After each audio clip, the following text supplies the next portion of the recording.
Welcome. My name is Kim Moore, and I'm the founder of Blossome, a community that supports people who have been affected by someone else's alcohol or substance misuse. I am here with Dr. Maya Campbell, and the question that I have for her today, this is following on our topic of self-compassion. And I'd like to ask you, Maya, about the science behind self-compassion. Can you tell us a little bit about how self-compassion works? As I said in the first video, compassion and self-compassion is innate within all of us. It is founded in our mammalian nervous system.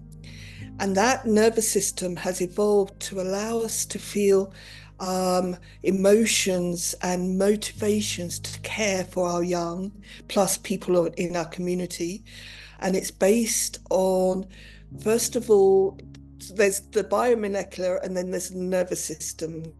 So the biomolecular sort of messengers are oxytocin, which is a hormone and neurotransmitter, which is produced in the heart actually and stored in the heart. And it promotes loving kindness type feelings within us. And that's something that's released when we feel love or friendship or care for others or for other mammals.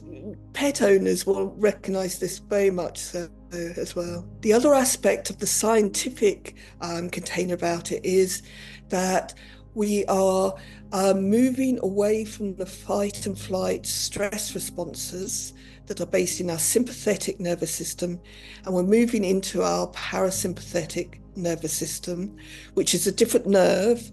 So the sympathetic nerve goes all the way down from the brain, down the spine.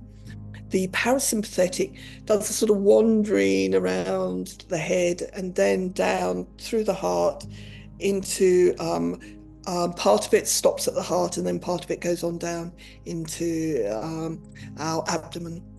And this parasympathetic nervous system is which helps us rest and get into a calm, restful, peaceful state. So with the two of those activated, we actually are in a state where we can experience these loving, kind, compassionate emotions and motivations, because compassion is not just an emotion, it is the motivation to help and alleviate someone else's suffering.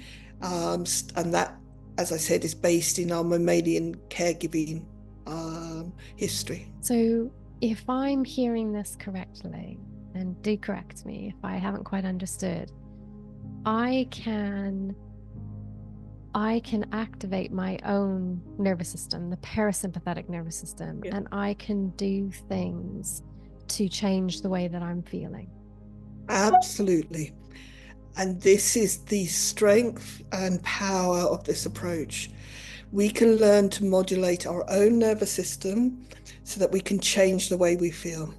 We can change if we're anxious into a calmer state.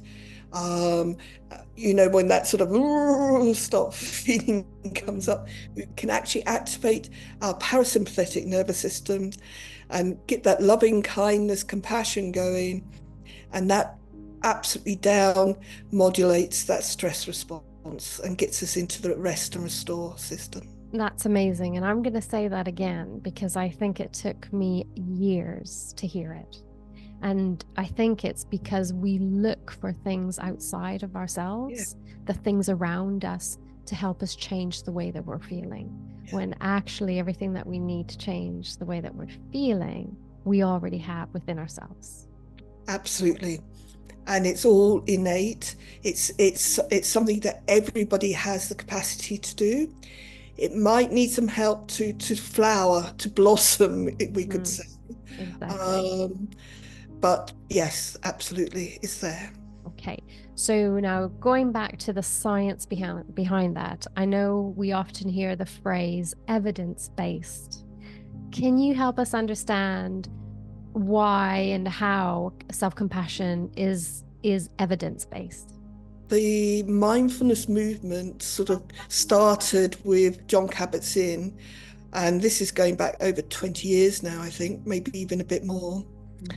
And then after a while, some people decided to bring more explicitly the compassion component forward, because the mindfulness is absolutely great and it deals with present moment awareness and all of that, down regulating the nervous system.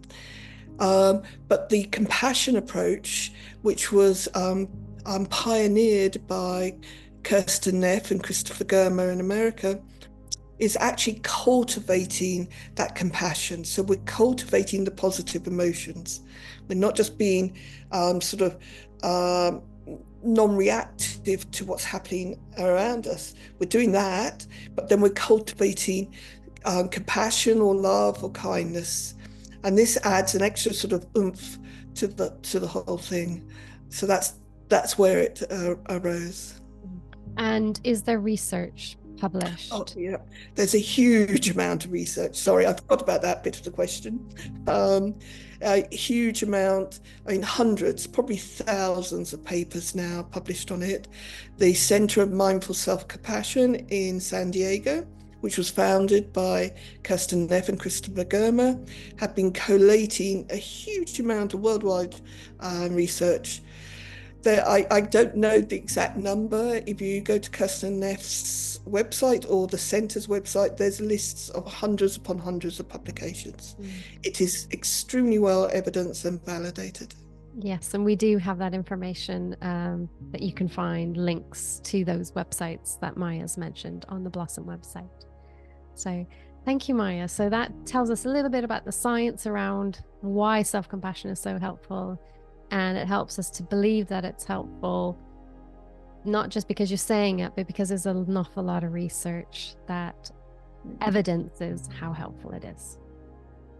So I encourage you, for anyone who's listening, to, I guess I invite you to explore more and learn more about self-compassion and consider how it may support you with your own self-care and well-being.